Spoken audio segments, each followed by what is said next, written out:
Hello, welcome back to our channel.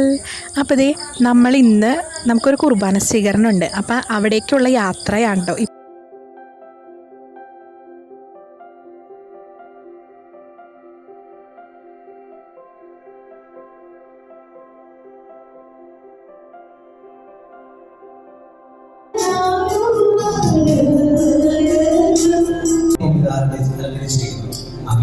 ദൈവത്തെ സ്തുതിച്ചുകൊണ്ട് മാലാഖമാരുടെ ഒപ്പം ഭക്ഷിക്കും. ഈശോയ്ക്കും നിനക്ക് അനുഗ്രഹിക്കുകയും ചെയ്യണം. പിതാവും പരിശുദ്ധാത്മാവുമായ സർവേശ്വരനേക്കും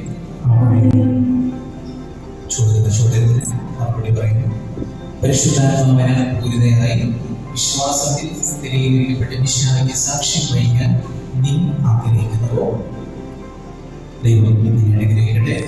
സത്യത്തിൽ ഫ്രണ്ടിലേക്ക് കയറി നിൽക്കാൻ പേടിയായതുകൊണ്ടാണ് കേട്ടോ. വലിയ ഫാൻ നിന്ന് കറങ്ങുന്നുണ്ടോ. കഴിഞ്ഞ ദിവസം ഒരു വാർത്തയിൽ കണ്ടായിരുന്നു, തൃശ്ശൂർ ഒരു പള്ളിയിലെ മനസ്സമ്മത ചടങ്ങിനിടെ ആ വലിയ ഫാൻ പൊട്ടി വീണ് 5 പേർക്കോ 15 പേർക്കോ എങ്ങാണ്ട് പരിക്കേറ്റെന്ന് പറഞ്ഞിട്ടുണ്ട്. അതുകൊണ്ട് ചെറിയൊരു ഭയമുണ്ട്. അതുകൊണ്ട് ഞാനിത്തിരി ഇറങ്ങിയാണ് നിൽക്കുന്നത്. ഞാനെന്ത് മാത്രമല്ല, അത്രയും ഭാഗത്ത് ആളുകൾ ആരും തന്നെ നിൽക്കുന്നില്ല കേട്ടോ. അപ്പം ഞങ്ങൾ പള്ളിയിൽ നിന്ന് ഇറങ്ങി പരിചയക്കാരെയൊക്കെ കണ്ട് സംസാരിക്കുകയാണ്. അപ്പോൾ നമ്മൾ വേണ്ടപ്പെട്ടവരെ കണ്ട് എന്തായാലും സംസാരിക്കാതിരിക്കാൻ പറ്റില്ലല്ലോ. അപ്പോൾ നമ്മൾ അവിടെ നിന്ന് സംസാരിച്ച് ഇപ്പോൾ വെൽക്കം ഡ്രിങ്ക് കുടിക്കാൻ വേണ്ടിയിട്ട് വന്നതാണ്. എല്ലാ ഫ്ലേവറും ഉണ്ടായിരുന്നു. അപ്പോൾ ഗ്രേപ്പാണ് ആദ്യം ടേസ്റ്റ് ചെയ്തത് കേട്ടോ. നമ്മളെല്ലാം കഴിച്ച് നോക്കണമല്ലോ, അതാണല്ലോ അതിൻ്റെ ഒരു ഇത്. അകത്തിപ്പോൾ കേക്ക് കട്ടിങ് സെറമണിയാണ് നടന്നുകൊണ്ടിരിക്കുന്നത്. അപ്പോൾ അവിടെ ഫുഡിൻ്റെ സെക്ഷനൊക്കെ തുറന്നിട്ടുണ്ട്. അപ്പോൾ ആദ്യത്തെ 2 സെക്ഷൻ കഴിഞ്ഞ് നമ്മൾ അടുത്ത സെക്ഷനിൽ ഫുഡ് കഴിക്കാനിരുന്നു കേട്ടോ. അതേ നമ്മൾ ഫുഡ് കഴിക്കാനിരിക്കുകയാണ്. അപ്പോൾ ചിക്കനും ബീഫും മാങ്ങാക്കറിയും സാലഡ് അതുപോലെ ചമ്മന്തി അച്ചാർ തുടങ്ങിയ ഐറ്റംസൊക്കെ ഉണ്ടായിരുന്നു. ഫുഡായിട്ടൊക്കെ കഴിഞ്ഞതേ നമ്മൾ ഐസ്ക്രീമും കഴിച്ചു. ഞാൻ കഴിച്ചില്ല കേട്ടോ, എനിക്ക് തൊണ്ടവേദന ഉള്ളതുകൊണ്ട് ഞാൻ കഴിച്ചില്ല. അപ്പോൾ അതേ ചേട്ടായും അവർ കഴിക്കുന്നുണ്ട്. പിന്നെ നമ്മുടെ മെയിൻ ആളെന്ന് പറയുന്നത് ഇന്ന് കുർബാന സ്വീകരണത്തിൻ്റെ പുത്രിയാണല്ലോ. അപ്പോൾ ആളുടെ വക ഒരു പാട്ടും ഉണ്ടായിരുന്നു.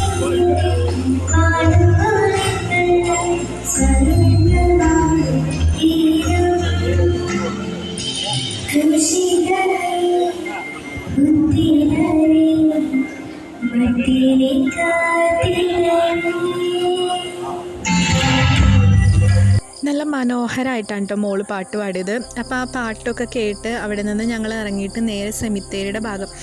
സത്യത്തിൽ അത് സെമിത്തേരി ആണെന്ന് എനിക്ക് ആദ്യം കണ്ടപ്പോൾ മനസ്സിലായില്ല കേട്ടോ. ഞാൻ ഇതിൻ്റെ ഒരു ഷോർട്ട് വീഡിയോ ഇട്ടിട്ടുണ്ടായിരുന്നു സെമിത്തേരിയുടെ എന്ന് പറഞ്ഞിട്ട്. ഇത് ഞാൻ ഇതുവരെ പോയിട്ടുള്ളതിലും അതുപോലെ കണ്ടിട്ടുള്ളതിലും വെച്ചിട്ട് എനിക്ക് സെമിത്തേരി ആണ് എന്നൊരു ഫീല് ഒറ്റ നോട്ടത്തിൽ തരാത്ത ഒരു സെമിത്തേരി ആയിരുന്നു ഈ സെമിത്തേരി. ഇതിവിടെ നമ്മുടെ അടുത്ത് തന്നെ നടുവട്ടം പള്ളിയിലാണ് നമുക്കിന്ന് ഈ ഒരു പ്രോഗ്രാം ഉണ്ടായിരുന്നത്. അവിടുത്തെ സെമിത്തേരിയാണ് നിങ്ങളിപ്പോൾ ഈ കണ്ടുകൊണ്ടിരിക്കുന്നത്. ആക്ച്വലി ഒറ്റ നോട്ടത്തിൽ ഇത് സെമിത്തേരി ആണെന്ന് നമുക്ക് തോന്നില്ല കേട്ടോ. ശരിക്കും ഉള്ളിലേക്ക് കടന്ന് കുറച്ച് ഫ്രണ്ടിലേക്ക് നടന്ന് കഴിയുമ്പോഴാണ് ആ കല്ലറകളൊക്കെ അറേഞ്ച് ചെയ്തിരിക്കുന്നതൊക്കെ നമുക്ക് കാണാൻ പറ്റുന്നത്. അപ്പോഴാണ് ഇത് സെമിത്തേരി ആണ് എന്നൊരു ഫീല് നമുക്ക് തരുന്നത്. ചത്ത് കിടന്നാലും ചമഞ്ഞ് കിടക്കണം എന്നൊരു പഴഞ്ചൊല്ലുണ്ടല്ലോ, അത് ശരിക്കും പ്രവൃത്തിയിലൂടെ അന്വർത്ഥമാക്കിയിരിക്കുന്നു എന്ന് എനിക്ക് പേഴ്സണലി പറയാൻ പറ്റും.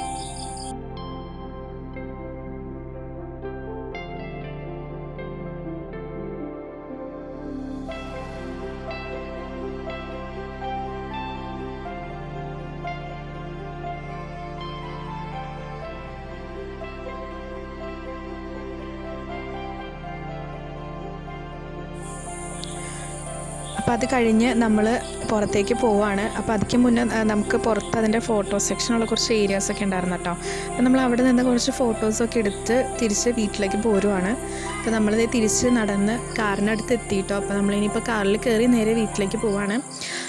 അപ്പോൾ ആദ്യമായിട്ട് കാണുന്നവരാണെന്നുണ്ടെങ്കിൽ ഒന്ന് സബ്സ്ക്രൈബ് ചെയ്തേക്കണേ. അതുപോലെ തന്നെ നിങ്ങൾക്ക് വീഡിയോ ഇഷ്ടപ്പെട്ട ലൈക്ക് ചെയ്യണം. ഇതിനെക്കുറിച്ചുള്ള നിങ്ങളുടെ അഭിപ്രായങ്ങൾ കമൻറ്റ്സായിട്ട് രേഖപ്പെടുത്തണം. അപ്പോൾ ഇത്രേ ഉള്ളൂ ഇന്നത്തെ വീഡിയോ.